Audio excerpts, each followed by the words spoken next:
आगे बढ़ते हैं। महंत नरेंद्र गिरी की मौत पर सीबीआई की जांच शुरू हो गई है। आज प्रयागराज के मठ में फॉरेंसिक टीम जा सकती है। महंत के पार्थिव शरीर की दोबारा जांच भी की जा सकती है और पार्थिव शरीर की दोबारा जांच के लिए इजाजत लेने के लिए सीबीआई कोर्ट का रुख कर सकती है, कोर्ट जा सकती है।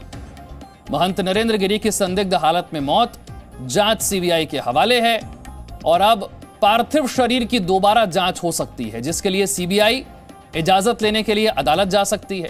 आज प्रयागराज के मठ पहुंचेगी फॉरेंसिक टीम। जितेंद्र शर्मा मेरे सहयोगी और जानकारी के साथ है। जितेंद्र, सीबीआई ने जांच अपने हाथ में ले ली है। अब सवाल यह है कि क्या पार्थिव शरीर की दोबारा जांच की जरूरत पड़ सकती है?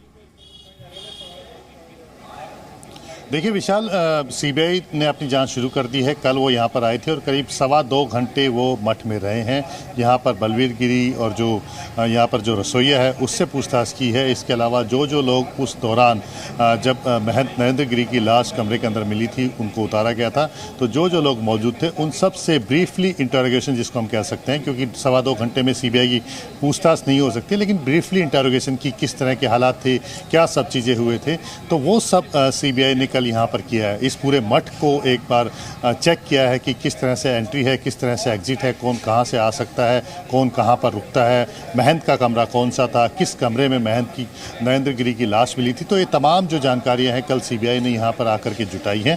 और जिस तरह से सीबीआई का काम करने का तरीका है विशाल, उसको देख करके लगता है कि आने वाले दिनों में हो सकता है कि आज ही CFSL की टीम के साथ यहाँ पर सीबीआई की टीम आए, लेकिन अभी इस तरह के बारे में कोई जानकारी नहीं दी गई है। और इससे पहले बदायूं का एक मामला हुआ था, जब 2 बहनों की संदिग्ध मौत हुई थी, तब उनकी लाश को दबा दिया गया था उनकी, क्योंकि वहां पर दफनाने का उनका जो नियम था उनके परिवार में।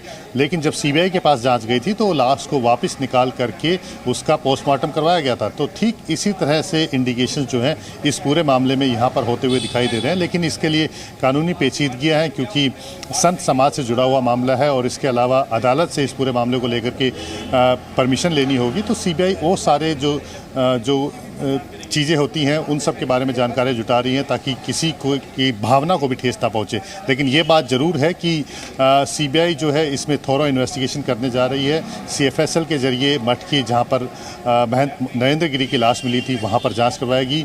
इसके अलावा कोर्ट में एप्लीकेशन देगी। आज क्योंकि रविवार का दिन है तो इसलिए आज ये काम नहीं हो पाएगा, तो सोमवार को एप्लीकेशन लगाई जाएगी, जिसमें तीनों को रिमांड पर लिया जाएगा ताकि तीनों से पूछताछ की जा सके। और उसके बाद जो समाधि में दी गई है महंत नरेंद्र गिरी को, उनकी शरीर को वापस निकाल करके पोस्टमार्टम करवाने की भी योजना सीबीआई बना रही है, ताकि उनका कॉज ऑफ डेथ है उसके बारे में डिटेल्ड इन्वेस्टिगेशन की जा सके, जो उनके CFSL के जो डॉक्टर्स हैं और जो फॉरेंसिक एक्सपर्ट्स हैं उनके ज़रिए, ताकि कॉज ऑफ डेथ पता लग सके, हालात पता लग सके, किस तरह से उनकी मौत हुई है। तो ये तमाम जो जानकारियां हैं वो सीबीआई अभी जुटाने के बाद आगे की कार्रवाई के लिए लगी हुई है।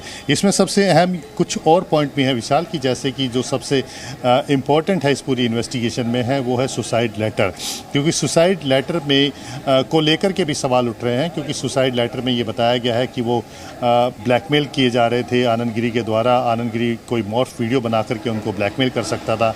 वहीं उसी लेटर में उन्होंने बलवीर गिरी को अपना उत्तराधिकार घोषित भी किया है।